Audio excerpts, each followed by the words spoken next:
Welcome back. Now, before we take a look at the day's business news, let's first take a look at the stock indices across the GCC.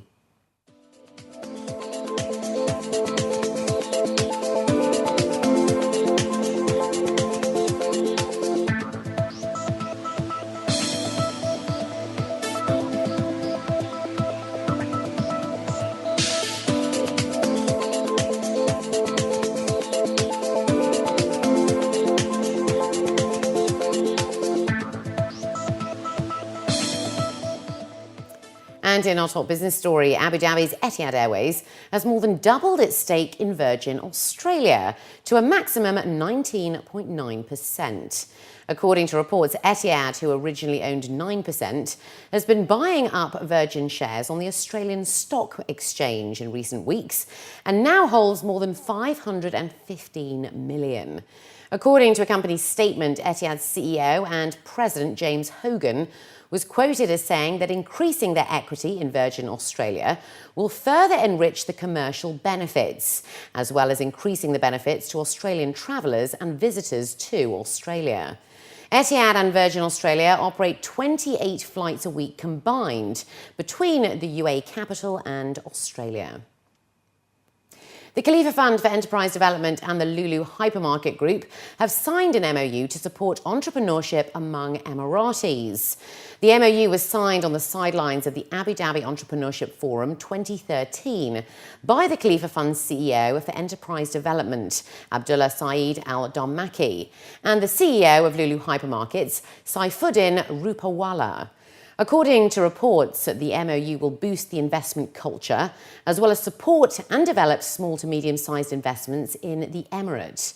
Lulu will facilitate the local entrepreneurs associated with the Khalifa Fund by procuring their products and promoting them through its network of retail stores across the UAE. The International Monetary Fund has upgraded its outlook for UAE growth to 4% this year.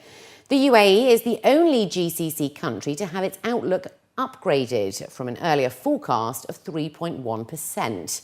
It also raised its 3.6% forecast for next year to 3.9%. The IMF did not give any reason for the upgraded forecast. However, economic activity is currently being led by an upswing in the property sector, as well as output in trade, retail, manufacturing and tourism.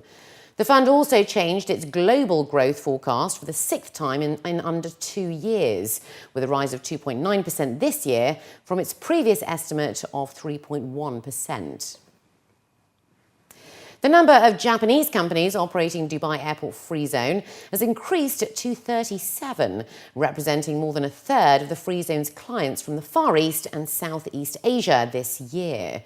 This was followed by 25 Singaporean companies, which make up a further quarter of all enterprises from the East.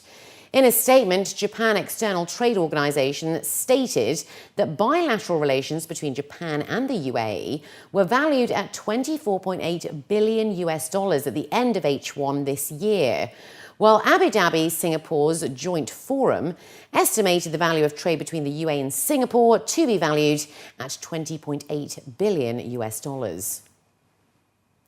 Double-digit pay hikes are back in the UAE, according to a recent report, although it is only limited to a number of segments at present.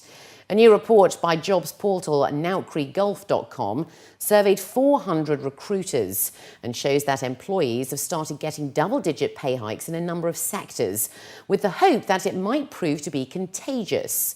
Among the top sectors, 32% of recruiters from oil and gas industry and 27% from the construction sector said that the increments they gave out this year were in the range of between 10 and 15%.